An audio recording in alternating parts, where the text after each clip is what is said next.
శ్రీమాత్రే నమః. వ్యాస భగవానుడు రచించి మనకు అందించిన శ్రీదేవి భాగవతం ఆచార్య బేతవోలు రామబ్రహ్మం గారు తెలుగు చేశారు. ఆ పురాణాన్ని చదువుతున్నాం. ముందుగా ప్రార్థన. శుక్లాంబరధరం విష్ణుం శశివర్ణం చతుర్భుజం ప్రసన్నవదనం ధ్యాయేత్ సర్వ విఘ్నోపశాంతయే. శ్రీ విద్యాం జగతాంధాత్రీం సర్గస్థితిలయేశ్వరీం నమామి లలితాం నిత్యాం మహాత్రిపుర సుందరీం. కృష్ణాయ వాసుదేవాయ దేవకీ నందనాయ చ నందగోపకుమారాయ గోవిందాయ నమో నమః. నమోస్తుతే వ్యాస విశాల బుద్ధే పుల్లారవిందాయత పత్రనేత్ర येन त्वया भारत तैलपूर्णः प्रज्वालितो ज्ञानमय प्रदीपः. శ్రీమాత్రే నమః. నైమిసారణ్యంలో సౌనకాది మహర్షులకు సూత మహాముని దేవీ భాగవత గాథలను తెలియజేస్తున్నారు. వ్యాస మహర్షి జనమేజయుడికి నరనారాయణుల యొక్క ఉదంతాన్ని గురించి చెప్తూ, నరనారాయణుల తపస్సును భగ్నం చేయడానికి దేవతలు, అప్సరసలు మొదలైన స్త్రీలను పంపించారు. వాళ్ళందరూ నరనారాయణులతో, ముఖ్యంగా నారాయణుడితో, మేము ఇక్కడే ఉండిపోతాం, దేవలోకానికి వెళ్ళం, కావాలంటే నువ్వు సృష్టించిన ఊర్వశి దేవలోకానికి మా బదులుగా వెళ్తుంది అని చెప్పారు. అప్పుడు నారాయణుడు సందిగ్ధంలో పడ్డప్పుడు నరుడు నారాయణుడితో, ఇందులో పెద్ద ఆలోచించాల్సిన విషయం ఏముంది, మనం ప్రహ్లాదుడితో యుద్ధం చేయలేదా, అందుకని శాంతంగా ఉండి శాంతచిత్తుడివై వీళ్ళకి సమాధానం చెప్పు అన్నాడు. అని వ్యాస భగవానుడు జనమేజయుడికి చెప్పేసరికి జనమేజయుడు ఒక్కసారిగా అనేక అనుమానాలు వచ్చాయి. వ్యాస భగవానుడి ప్రసంగ ప్రవాహానికి జనమేజయుడు అడ్డుకట్ట వేశాడు. ఓ వ్యాస మహర్షి, ప్రహ్లాదుడితో నరనారాయణులకు యుద్ధం జరిగిందా? ఎప్పుడు జరిగింది? ఎందుకు జరిగింది? ముందుగా ఆ కథ చెప్పండి, చాలా కుతూహలంగా ఉంది. నరనారాయణులు మహాతపస్సులు కదా, శాంత చిత్తులు. ప్రహ్లాదుడేమో అతి ధర్మాత్ముడు, విష్ణు భక్తుడు, మహాజ్ఞాని. వీళ్ళకి పరస్పరం శత్రుత్వం ఎలా ఏర్పడింది? క్రోధమే వైర కారణమైతే ఇంకా జపతపాలేంటి? ఎందుకు? శ్రమ ఏవహి కేవలం అంటారు కదా. అహంకార సముద్భవమైన క్రోధాన్ని వాళ్ళే జయించలేకపోతే ఇంకా మాబు వంటి వాళ్ళ మాట చెప్పేదేముంది? అహంకార బీజం లేనిదే క్రోధము లేదు కదా, మాత్సర్యము లేదు. అహంకారం అంకురించిందంటే 1,000 సంవత్సరాలు చేసిన తపస్సులన్నీ నిష్ఫలం కదా. సూర్యుడు ఉదయిస్తే చీకటి నిలవనట్లే అహంకారం అంకురిస్తే పుణ్యం నిలబడదు కదా. అవును కదా.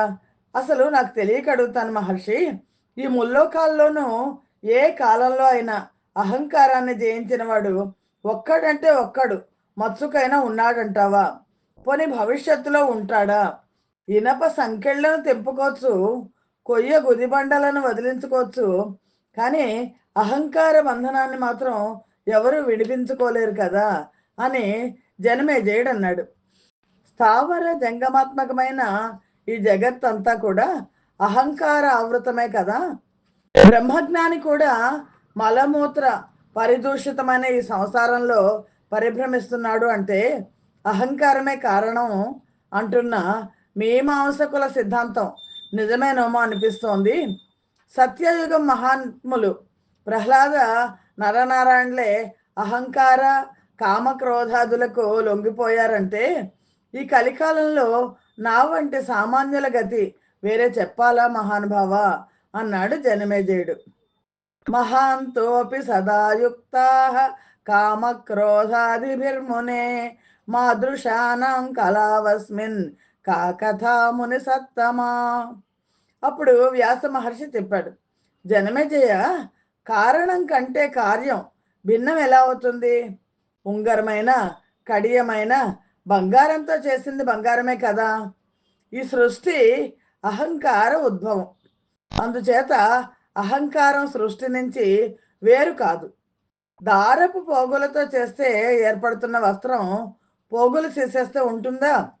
సత్వరజస్తమో రూపమైన మాయా గుణాలు మూడింటితో నిర్మించబడింది ఈ స్థావర జంగమాత్మకమైన విశ్వం. అందుకని బ్రహ్మ మొదలుకొని గడ్డిపోచ పర్యంతం ఎక్కడ వెతికినా ఇవే కనబెడతాయి. త్రిమూర్తులకే దిక్కులేదు, వారు అహంకార మోహితులే. వశిష్ఠ నారదాది మహాజ్ఞానులు ఉన్నారు, వాళ్ళు కూడా ఈ అగాధమైన సంసారంలో పడి పరిభ్రమిస్తూనే ఉంటారు. సందేహం ఎందుకు? దేహధారిగా జన్మించి ఈ మాయా గుణాలకు అతీతంగా శాంతుడై ఆత్మానందంలో స్థిరపడ్డవాడు ఒక్కడంటే ఒక్కడు కూడా ఈ ముల్లోకాల్లోనూ లేడంటే లేడు కదా. నకోపస్తి నృపశ్రేష్ఠ త్రిషు లోకేషు దేహభృత్ ఏభిర్మాయా గుణైర్ముక్త శాంత ఆత్మసుఖే స్థిత. అహంకారం నుంచి ఆవిర్భవించే కామక్రోధాలు, లోభమోహాలు శరీరం ఉన్నంత వరకు మానవుణ్ణి వదిలిపెట్టవు. వేదశాస్త్రాలు అభ్యసిస్తున్నాడు, పురాణాలు అవలోకనం చేస్తున్నాడు, తీర్థయాత్రకు వెళ్తున్నాడు, దానాలు ధ్యానాలు నిర్వహిస్తున్నాడు. కానీ ఇదంతా విషయాసక్తుడే చేస్తున్నాడు, దొంగలాగా చేస్తున్నాడు. కృత త్రేత ద్వాపర యుగాల నాటికే పరిస్థితి ఇలా ఉంది. ఇంకా ధర్మం బద్దలైపోయిన ఈ కలియుగంలో కథ ఏమని చెప్పమంటావు? స్పర్ధ, ద్రోహం, లోభం, ఆమర్షం అంటే ఈర్ష్య, ఇవే సర్వదా సర్వత్రా రాజ్యం వెళ్తున్నాయి. నిజమే, ప్రపంచం ఇలాగే ఉంది. అయినా విచారించాల్సిన పని లేదు. క్రోధ మద మాత్సర్యాలను జయించిన సాధు సజ్జనులు చెదురుమదురుగా అయినా ఒకళ్ళ ఇద్దరు ఈ భూగోళం మీద లేకపోలేదు, దృష్టాంతం కోసం ఉన్నారు. ఏవం విధోస్తి సంసారో నాత్ర కార్య విచారణ సాధవో విరళ లోకే భవంతి గతమత్సరాః జిత క్రోధ జితామర్ష దృష్టాంతార్థం వ్యవస్థితాః. వ్యాస మహర్షి జనమేజయుడు అడుగుతున్నాడు, నిజంగానే ఉన్నారంటావా? ఉంటే ముమ్మాటికి వారి ధన్యులు, ముల్లోకాలు వారికి దాసోహం ఉంటాయి. మా తండ్రి గారు చేసిన మహాపాతకం ఇప్పటికే నా మనస్సును కాల్చేస్తోంది. అహంకరించి మృత సర్పాన్ని ఒక తపస్సు చేసుకునే తపస్వి మెడలో వేశారు. ఎంత ఘోరం, ఎంత పాపం అంటే పరీక్షణ్ మహారాజు గురించి చెప్తున్నాడు. ప్రతిక్రియ ఏంటో తెలియడం లేదు. నిజంగా బుద్ధి సమ్మోహం ఎంతటి అకృత్యాన్నైనా చేయిస్తుంది. తేనె కోసం ఆశపడి చిటారు కొమ్మకి ఎగబాకుతాడే తప్ప పడిపోతాను అన్న సంగతి గుర్తించడు. మహాపాపాలు చేస్తాడు. నరకం ఒకటే ఉందని భయపడడు. సరే, ఇంతకీ నరనారాయణలకు ప్రహ్లాదుడితో యుద్ధం ఎందుకు వచ్చింది? ఈ ప్రశ్న నన్ను తొలిచేస్తోంది. ఎక్కడో పాతాళ లోకంలో ఉండే ప్రహ్లాదుడు సారస్వత తీర్థంలో పవిత్ర బదరికాశ్రమంలో ముక్కు మోసుకుని తావళం తిప్పుకునే నరనారాయణులు పరస్పరం ఎలా తారసపడ్డారు? వీరి వైరానికి కారణం ఏంటి? కాంతా కనకాలు కదా వైర తరువుకి విత్తనాలు. ముగ్గురు కోరికలు లేని వాళ్ళే, ఈషణారహితులే, ధర్మాత్ములే, జ్ఞానులే. మరి వీళ్ళకి యుద్ధం ఎలా వచ్చింది? చాలా వింతగా ఉంది. ఈ ఉత్కంఠను తట్టుకోలేను. వెంటనే త్వర తొలగించు మహర్షి, ఛేదించు అని జనమేజయుడు అడిగాడు. వైరం భవతి విత్తార్థం దారార్థం వా పరస్పరం ఈషణారహితౌ కస్మాత్ చక్రతు ప్రధానం మహత్. అప్పుడు సూత మహర్షి సౌనకాది మహర్షులతో చెప్తున్నాడు, ఓ సౌనకాది మహాములారా, గమనించారు కదా, జనమేజయుడి మనస్సు పరమ నిర్వేదంతో పరితపిస్తోంది. తన తండ్రి పరీక్షిత్తు చేసిన మహాపాపం, దానికి ఫలితంగా స్నానదానాదిరహితమై పొందిన దుర్మరణం, ఇవి అనుక్షణం అతన్ని వేధిస్తున్నాయి. పున్నామ నరకం నుంచి తప్పించడం ఎలాగా అని మనస్సు కలతపడుతోంది. అందరూ అహంకృతులే అనుకోవడంలో ఒక ఊరట లభిస్తోంది. అంతలో పరితపిస్తోంది. భయ విహ్వలుడవుతున్నాడు. ఈ చిత్త సంక్షోభం నుంచి ఎదురుగా వ్యాస మహర్షి ఉన్నాడు. అందుకని విడమరిగా కోరి కోరి పుణ్యకథా శ్రవణం చేస్తున్నాడు. వ్యాస భగవానుడు కూడా జనమేజయుడి యొక్క మనస్సు పరిపరి విధాలు వెళ్లకుండా అందుకే వినిపిస్తున్నాడు అని వ్యాస మహర్షి ఇలా చెప్తున్నారు అని సూతుడు సౌనకాది మహర్షులకు చెప్పి ప్రహ్లాద చవన సంవాదం అది చెప్పడం ప్రారంభించారు. జనమేజయ హిరణ్యకశిపుడు అనంతరం పాతాళ రాజ్యానికి ప్రహ్లాదుడు పట్టాభిషిక్తుడయ్యాడు. నరసింహస్వామి స్వయంగా పట్టాభిషేకం జరిపించారు. జనరంజకంగా పరిపాలన సాగిస్తున్నాడు. భూలోకంలోనూ పాతాళ లోకంలోనూ ధర్మం 4 పాదాల నడుస్తోంది. యజ్ఞ యాగాది క్రతువులు నిరాటంకంగా సాగుతున్నాయి. ప్రజలంతా భోగభాగ్యాలతో సుఖ సంతోషాలతో విరాజిల్లుతున్నారు. ఒకరోజు ఏమైందో తెలుసా? భృగు మహర్షి పుత్రుడైన చవన మహర్షి నర్మదా నదిలో స్నానానికి దిగాడు. స్నానం చేసి గట్టుకొస్తుంటే ఒక భయంకర విషసర్పం అతని కాళ్ళను నోట కరుచుకొని పాతాళానికి లాక్కుపోయింది. ఆ భయభీతుడైన మునిసత్తముడు విష్ణుమూర్తిని మనసా స్మరించాడు. వెంటనే సర్పం నిర్విషం అయిపోయింది. నీటిలో మునిగి పాతాళానికి పోతున్నా సరే చవన మహర్షికి చీమ కుట్టినట్టన్నా లేదు. అక్కడికి వెళ్ళాక సర్పం మునీశ్వరుడిని వదిలిపెట్టేసింది. ఏంటి చెక్కు చెదరలేదే ఈ మునీశ్వరుడు అని ఆశ్చర్యపోయింది. ఇతడెవరో మహా తపస్సులాగా ఉన్నాడు, శపిస్తాడోమో అని భయపడింది. తన భార్య పిల్లలతో కలిసి సకల ఉపచారాలు చేశాడు ఆ సర్పవీరుడు. చవనుడు ప్రసన్నుడయ్యాడు. శపించలేదు సరికదా, కొత్త లోకం కొత్త వాతావరణం ఆనందిస్తూ పాతాళంలో సంచరించాడు. ప్రహ్లాదుడు చూశాడు. ధర్మవత్సలుడు కదా, చవన మహర్షిని ఆహ్వానించి అర్ఘ్యపాద్యాదులతో అర్చించాడు. గౌరవంగా సముచిత సింహాసనం మీద కూర్చోబెట్టాడు. ప్రహ్లాదుడు చవన మహర్షిని ఇలా అడిగాడు. చవన మహర్షి, ఇలా అడుగుతున్నాన్ని మీరేమీ అనుకోద్దు. మా పాతాళానికి రావడంలో కారణం ఏమిటి? దేవేంద్రుడు పంపితే వచ్చారా? నిజం చెప్పండి అని అన్నాడు. ఇంద్రుడికి మా దైత్యులంటే తగని ద్వేషం కదా, మా రాజ్యం ఎలా ఉందో చూసి వెళ్దామని వచ్చారా అంటే అప్పుడు చవన మహర్షి అన్నారు, ప్రహ్లాద, ఇంద్రుడితో నాకు పనేంటి? అతడికి దూతగా రావాల్సిన అవసరం ఏముంది? నేను భృగు మహర్షి కుమారుణ్ణి, స్వనేత్రుణ్ణి, ధర్మతత్పరుణ్ణి. అనవసరంగా నన్ను శంకించకు. నర్మదా నది తీరంలో ఆ పుణ్యతీర్థంలో స్నానం చేస్తుంటే ఒక విష సర్పం పట్టుకొని ఇటు లాక్కొచ్చింది. విష్ణుమూర్తిని స్మరించాను, విషసర్పం నుంచి విముక్తుడిని అయ్యాను. అంతలో నీ దర్శనం అయింది. నువ్వు మహావిష్ణువు భక్తుడివి, నేను విష్ణు భక్తుడిని అని చెప్పాడు చవన మహర్షి. ప్రహ్లాదుడు చాలా సంతోషించాడు. భూలోకంలో ఉన్న తీర్థాలను గురించి తెలియచేయమని అభ్యర్థించాడు. చవన మహర్షి అన్నాడు కదా, ఓ హిరణ్యకశిపుడి నందన, మనోవాక్కాయాలను శుద్ధిగా ఉంచుకున్న వాళ్ళకి అడుగడుగున తీర్థాలే. మలిన మనస్కులకు గంగానది సైతం పాప పంకిలమే. మనస్సు నిర్మలంగా ఉంటే ప్రతిదీ తీర్థమే. మనస్సు పాపరహితంగా పరిశుద్ధంగా ఉంటేనే ఏ తీర్థాలైనా పావనాలు అయ్యేది. గంగా నదికి ఇరువైపులా పొడుగునా ఎన్నెన్నో గ్రామాలు ఉన్నాయి, నగరాలు ఉన్నాయి, అడవుల్లో గిరి జనావాసాలు ఉన్నాయి.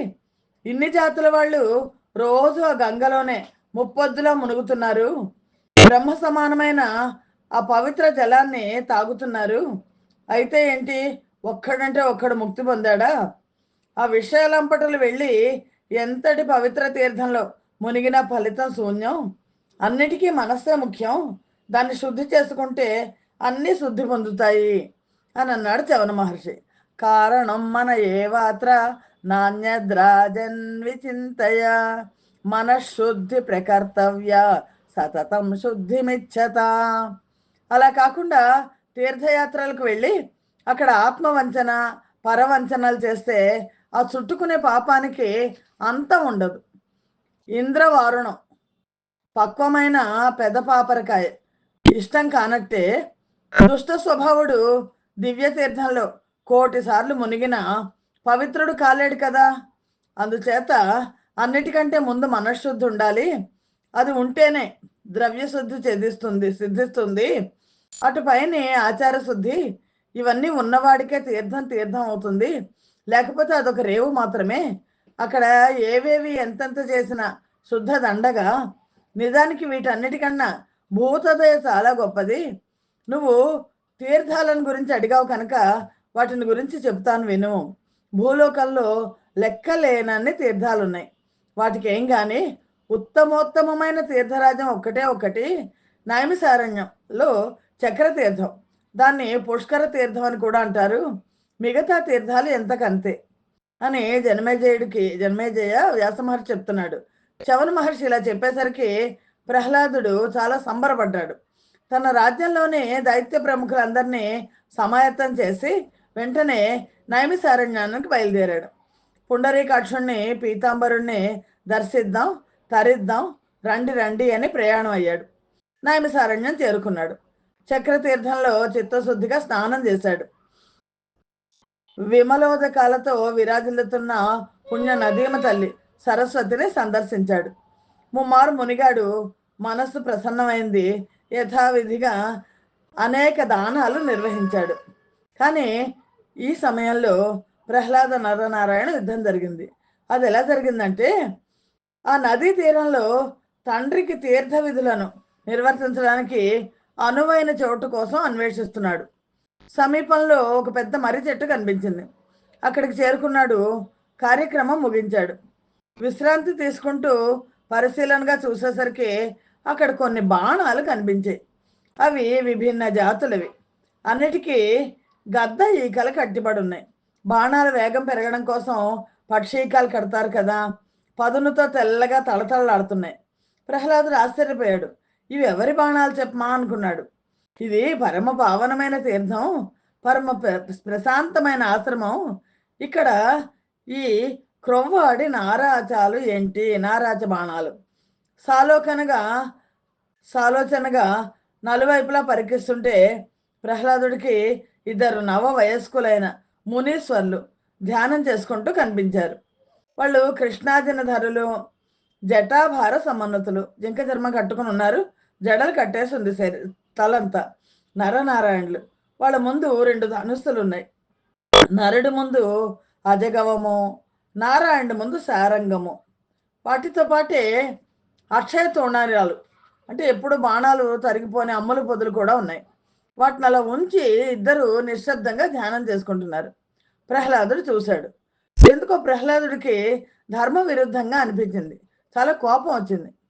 మునీశ్వర్లారా, ఏంటి దొంగ జపం, ఈ ధనుర్బాణాలేంటి, ఈ ధ్యానాలేంటి, ఎవరిని మోసం చేద్దామని? మహావీరులు కాదలుచుకుంటే ధనుర్బాణాలు చేపట్టండి. మహా తపస్సులు కాదాలిస్తే తావళాలు అంటే ఈ మాలలు తిప్పండి. అంతేకాని రెండూ నడిపిస్తాము అంటే కుదరదు. అది ధర్మ విరుద్ధం. సృష్టిలో కని విని ఎరుగని వింత. కృతయుగంలోనైనా కూడని పని. ఈ కలియుగంలో అసలు కుదరదు. మీరు చూస్తే బ్రాహ్మణుల్లాగా ఉన్నారు. తపస్సు చేసుకోవాలి తప్ప ధనస్సులు చేపట్టకూడదు. జటలను ధరించాలి తప్ప అంబుల పొదులను ధరించకూడదు. అయినా మీ ఇష్టం, ఏదో ఒకటి త్వరగా తెలుసుకోండి. రెండు అంటే మాత్రం ఊరుకోను. ధర్మహాని జరగడానికి వీల్లేదు అన్నాడు ప్రహ్లాదుడు. ధర్మం పట్ల ఆగ్రహంతో పట్టుదలతో ప్రహ్లాదుడు ఇలా షరతు పెట్టాడు. నరనారాయణులు కళ్ళు తెరిచి చూశారు. ప్రహ్లాదుడు నచ్చలేదు. నరుడు కల్పించుకున్నాడు. దైత్యేంద్ర, ఇందులో నీకు వచ్చిన బాధ ఏంటి? సామర్థ్యం ఉన్నవాడు ఏది చేసినా ఎన్ని చేసినా చెల్లుతుంది. మూఢుడా, మేము తపస్సుకి ధనస్సుకి కూడా సమర్థులం. ఏదైనా చేపట్టాం. నువ్వేం చేయగలవు మమ్మల్ని? నీ దారిన నువ్వు పో, మర్యాద దక్కించుకో. అంతేకాని అనవసరంగా మా జోలికి రాకు. బ్రహ్మ తేజస్సు అంటే నీకేం తెలుసు? ప్రాణాలతో బతికి బట్టకట్టాలనుకున్నవాడు ఎవడో కూడా బ్రహ్మ తేజస్సులతో పెట్టుకోడు. వెళ్ళు, నీ పని నువ్వు చూసుకో అన్నాడు నరుడు. ఆ నరుడి ఆ మాటలు, వీరాలాపాలు ప్రహ్లాదుడికి కోపం తెప్పించాయి. ఆ కోపానికి మరింత ఆజ్యం పోసాయి. భగ్గుమన్నాడు ప్రహ్లాదుడు. మందబుద్ధులారా, గర్వమోహితులై ప్రగల్భాలు పలుకుతున్నారు. నేనెవరో తెలుసా? నేను దైత్యేంద్రుణ్ణి, ధర్మసేతు ప్రవర్తకుణ్ణి. నేనిక్కడ ఉండగా ఈ ఆశ్రమంలో, ఈ దివ్య తీర్థంలో ఇంతటి అధర్మం జరగడానికి వీల్లేదు. జరగనివ్వను. సమర్థులం అంటున్నారు. ఏంటి మీ సామర్థ్యం? ఏది చూపించండి మీ యుద్ధ శక్తిని, ఓసారి చూస్తాను అన్నాడు. అంటే అప్పుడు నరుడు అన్నాడు, ప్రహ్లాద, అంతగా చూడాలనుంటే నువ్వే యుద్ధానికి దిగు. రాక్షసాధమా, ఇప్పుడే నీ బుర్ర పగలగొడతాను, క్షణం చాలు అన్నాడు. యుజ్య స్వాద్యమయా సార్థం యది తే మతిరీదృశి అద్య తే స్ఫోటయిష్యామి మూర్ధార మసురాధమా. ప్రహ్లాదుడు కోపావేశంతో ధనుష్టంకారం చేశాడు. దశ దిశలు దద్దరిల్లాయి. నరుడు ధనుస్సు ఎక్కుపొట్టి శరవర్షం కురిపించాడు. బంగారపు మలాన్ చేసిన తన బాణాలతో వాటిని అన్నిటినీ మధ్యలో ఖండించాడు ప్రహ్లాదుడు. అది అవమానంగా భావించిన నరుడు మరిన్ని బాణాలు వేశాడు. వాటి గతి అంతే అయింది. ప్రహ్లాదుడు గురి చూసి నరుడు గుండెలపైకి బాణం వేశాడు. తట్టుకుని నిలబడ్డ నరుడు ప్రహ్లాదుడి బాహువులో గురిపెట్టాడు. ద్వంద్వ యుద్ధం తీవ్ర స్థాయికి చేరుకుంది. ఇంద్రాది దేవతలు, మహర్షులు ఆకాశంలో నిలబడి వింత చూస్తున్నారు. వర్షపాతంలా ప్రహ్లాదుడు బాణాలను కురిపిస్తున్నాడు. తట్టుకోలేకపోతున్న నరుడికి బాసడగా నారాయణుడు వచ్చాడు. నారాయణుడు విల్లు ఎక్కుపెట్టాడు. కుండపోత కురిపించాడు. ధనుర్విద్యా కౌశలంలో ఎవరికెవరు తీసిపోవడం లేదు. దేవతలు సంతోషించి ముగ్గురి మీద పుష్పవృష్టి కురిపించారు. కాసేపటికి ఆకాశం అంతా బాణాలు ఆవరించాయి. సూర్యచంద్రులు కనుమరుగైపోయారు. పగలు రాత్రి తేడా తెలియటం లేదు. మెరుపుల్లాంటి బాణాల కాంతులు తప్ప అంత కారు చీకటి అయిపోయింది. ఉభయోశ్చర వర్షేణ ఛాదితే గగనే తదా దివాపి రాత్రి సదృశం బభూవతిమిరం మహత్. ఆకాశం నుంచి తిలకిస్తున్న నారద మహర్షి, పర్వత మహర్షి ఒకవైపు దిగులు పడుతూ ఒకవైపు వీళ్ళ వీరత్వానికి మురిసిపోతున్నారు. ఇలాంటి యుద్ధాన్ని కని విని ఎరగము అని చరిత్ర పుటలు తిరిగేస్తున్నారు. తారకాసుర యుద్ధం, వృత్రాసుర యుద్ధం, మధుకైటభ యుద్ధం, ఇవి చరిత్రలో ఇప్పటికీ మహాయుద్ధాలు. వాటిని మించిపోయింది సంగ్రామం. ఎందుకంటే ప్రహ్లాదుడు నారాయణుడికి సాటి వచ్చే ప్రబల సూర్యుడు. సమయుద్ధం సాగుతోంది అని చర్చించుకుంటున్నారు. నారాయణుడు నేర్పుగా బాణం వేసి ప్రహ్లాదుడి ధనస్సును ఛేదించాడు.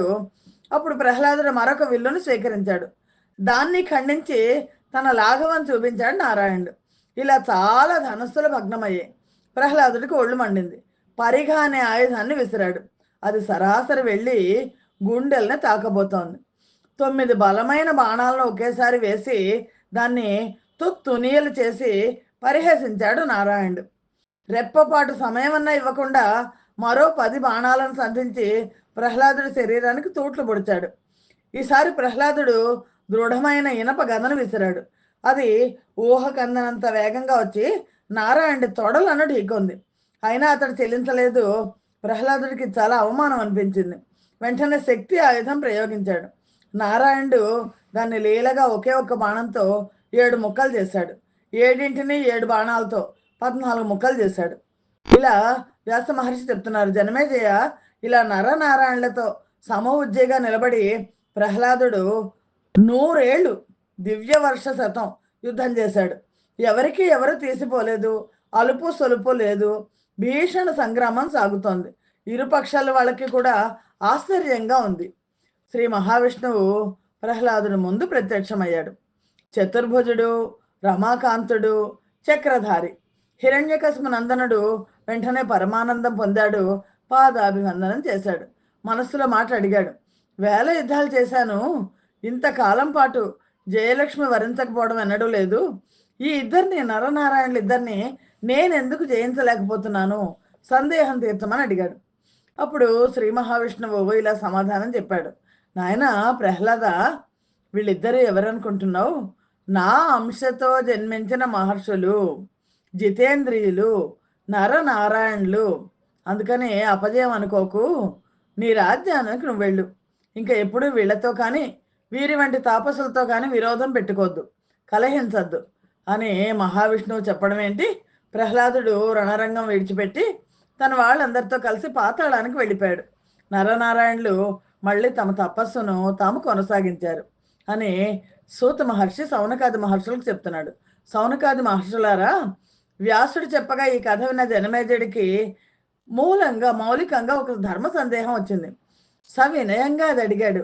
వ్యాస మహర్షి, నరనారాయణులు శాంత స్వభావులు కదా, వైష్ణవాంశ సంభూతులు, తపోధనులు, చక్ర తీర్థంలో నివసిస్తున్న వాళ్ళు, సత్వగుణ సంపన్నులు, కందమూల ఫలాలే ఆహారంగా జీవిక సాగిస్తున్న వాళ్ళు, ధర్ముని యొక్క పుత్రులు, సత్యసంధులు. మరి ఇన్ని ఉత్తమ గుణాలుండి కూడా వీళ్ళు యుద్ధానికి ఎలా దిగారు? క్రోధ వివసులు ఎలా కాగలిగారు? పోనీ తాత్కాలికంగా ఆవేశపడ్డారేమో అనుకుంటే, ఒకరోజు కాదు, 2 రోజులు కాదు, 100 ఏళ్ళు, అది దివ్య వర్ష శతం, అంటే 1000 ఏళ్లకు పైగా యుద్ధం చేశారు కదా. చాలా ఆశ్చర్యంగా ఉంది. అటు ప్రహ్లాదుడు విష్ణు భక్తుడు, మహాజ్ఞాని, జన్మతో దైత్యుడైన స్వభావంతో దేవుడే తీర్థయాత్రకని వచ్చి యుద్ధయాత్రకు దిగాడు. శాంతి సుఖాలను పణంగా పెట్టాడు. మహర్షి, నాకేం అర్థం కాలేదు, ఈ వైరుధ్యం ఎక్కడుందో తెలియడం లేదు. కామిని కనకం, కార్యం కారణం, విగ్రహస్య వై అన్నారు కదా. వీరికి యుద్ధ బుద్ధి ఎలా కలిగింది? నరనారాయణులు ఎందుకు తపస్సు చేస్తున్నారు? మోహం కోసమా? సుఖభోగాల కోసమా? స్వర్గం కోసమా? శాంత చిత్తులై అంతటి తపస్సు చేసి వీళ్ళు పొందిన ఫలం ఏంటి? తపో నియమాలతోనూ పునఃపునః సంగ్రామాలతోనూ శరీరాలను కృషింపజేసుకోవడమా? పోనీ రాజ్యకాంక్ష ఉందామా అంటే అది లేదు, ధనకాంక్ష లేదు, దారేషణ భార్య కావాలని లేదు, గృహేషణ ఇల్లు కావాలని లేదు. అన్నీ పుష్కలంగా ఉన్న ప్రహ్లాదుడు దేనికోసం వీళ్లతో తలపడ్డాడు? బుద్ధిమంతుడు ఎవరైనా నిరీహుడై సుఖపడాలనుకుంటాడు కదా. వీళ్ళేంటి, నిరీహులై ఉండి కూడా కష్టాలు దుఃఖాలు కొని తెచ్చుకున్నారు. సర్వజ్ఞులు చేయవలసిన పనేనా ఇది? మూర్ఖులు తప్ప యుద్ధాన్ని ఎవరైనా కోరుకుంటారా అని అడిగాడు జనమేజయుడు. సుబుద్ధి సుఖదానీహ కర్మాణి కురుతే సదా న దుఃఖదాని ధర్మజ్ఞ స్థితిరేషా సనాతని. నాకు తెలిసినంత వరకు యయాతి ఒకడు ఇలాగే అహంకరించి కష్టాలు కొని తెచ్చుకున్నాడు. యజ్ఞయాగాలు దాన ధర్మాలు అమితంగా చేసి సంపాదించుకున్న స్వర్గాన్ని చేజేతులా జారవిడుచుకున్నాడు. శబ్దోచ్చారణ మాత్రం చేత స్వర్గం నుంచి పతనం అయిపోయాడు. ఎదుగుదలతో పాటు ఒదుగుదల ఉండాలి కదా. మరి వీళ్ళకి ఇంత లేసి అహంకారాలు ఎలా వచ్చాయి? తత్వం తెలిసిన మహర్షులు మీరు, దయచేసి నాకు వివరించండి అని అడిగాడు జనమేజయుడు. అప్పుడు వ్యాస మహర్షి చెప్పారు, జనమేజయ, ఇంతకు ముందే చెప్పాను కదా నీకు, నీ మనస్సుకు పట్టినట్లేదు. పోనేలే, మళ్ళా చెప్తున్నాను, శ్రద్ధగా ఆలకించు. ఈ సృష్టికి మూల హేతువు అహంకారం. అది త్రిగుణాత్మకంగా ఉంటుంది. కారణం లేనిదే కార్యం లేదు. కారణ గుణాలు కార్యానికి సంక్రమిస్తాయి. అందుచేత ఈ సృష్టిలో భాగమైన దేహధారికి ఎంతటి వాడికైనా అహంకారం తప్పదు. మహర్షులు అంటావేంటి, త్రిమూర్తులకే ఇది తప్పదు. అయితే సాత్విక అహంకారం వల్ల తపస్సు, దానము, ధర్మము, యజ్ఞము, యాగము ఇలాంటివన్నీ సంభవిస్తాయి. రాజస అహంకారం వల్ల కూడా ఇవే ప్రభవిస్తాయి. ఫలితాల్లో తేడా ఉంటుంది అంతే. దానికేం అదలా ఉండని. తామస అహంకారం వల్ల కలహాలు, కయ్యాలు ఆవిర్భవిస్తాయి. ఇంతకీ నువ్వు తెలుసుకోవాల్సింది ఏంటంటే, ఏదో ఒక అహంకారం లేకుండా ఏ పని జరగదు. అది శుభమైన అశుభమైన అహంకార జన్యమే. క్రియా స్వల్పాపి రాజేంద్ర నాహంకారం వినా క్వచిత్ శుభావాప్య శుభావాపి ప్రభవత్యపి నిశ్చయ. అహంకారాన్ని మించిన బంధ కారణం మరొకటి లేదు ఈ సృష్టిలో. అది కారణంగా ఏర్పడిన విశ్వంలో అది లేని చోటు ఎక్కడుంటుంది? ఎలా ఉంటుంది? దేవ మానవ తిర్యజాతులన్నింటి పుట్టుక అహంకారంతోనే. మళ్ళీ పుట్టడం, మళ్ళీ గిట్టడం, ఇదో కర్మబంధం రథచక్రంలా తిరుగుతూ ఉంటుంది. మహావిష్ణువు ఎన్ని జన్మలెత్తారో, ఏ ఏ జన్మలెత్తారో ఎవరైనా లెక్క పెట్టి చెప్పగలరా? వాటిలో జాతిరీత్యా ఏవి ఉత్తమాలో ఏవి నీచాలో గ్రహించగలమా? చేప జన్మ ఎత్తారు మత్స్యావతారం, తాబేలయ్యారు కూర్మావతారం, పందిగా జన్మించారు వరహావతారం, నరసింహస్వామిగా అవస్థపడ్డారు, వామనుడై చెయ్యి సాచారు. యుగ యుగాలుగా జగన్నాథుడి దురవస్థ ఇది. కర్మబంధంలో చిక్కుకునే భృగు మహర్షి శాపం వల్ల ఈ 7వ మన్వంతరంలో మహావిష్ణువు ఎత్తిన అవతారాలు అసంఖ్యాకం అని అనేసరికి జనమేజయుడు అడుగుతున్నాడు, పరాశరాత్మజ, భృగు మహర్షి ఎందుకు శపించాడు? శ్రీ మహావిష్ణువు ఏం అపరాధం చేశాడు? భృగువికి కోపం ఎందుకు వచ్చింది? ఏమని శపించాడు? ఇది చాలా విడ్డూరంగా ఉంది. ఈ కథని చెప్పండి నాకు అన్నారు. అంటే వ్యాస మహర్షి చెప్పడం ప్రారంభించారు. తర్వాత సంచికలో చూద్దాం. స్వస్తి ప్రజాభ్య పరిపాలయంతాం న్యాయేన మార్గేణ మహిమహేషాః గోబ్రాహ్మణేభ్యः శుభమస్తు నిత్యం లోకాः సమస్తాः సుఖినో భవంతు. సర్వం శ్రీమాత చరణారవిందార్పణమస్తు. శ్రీమాత్రే నమః.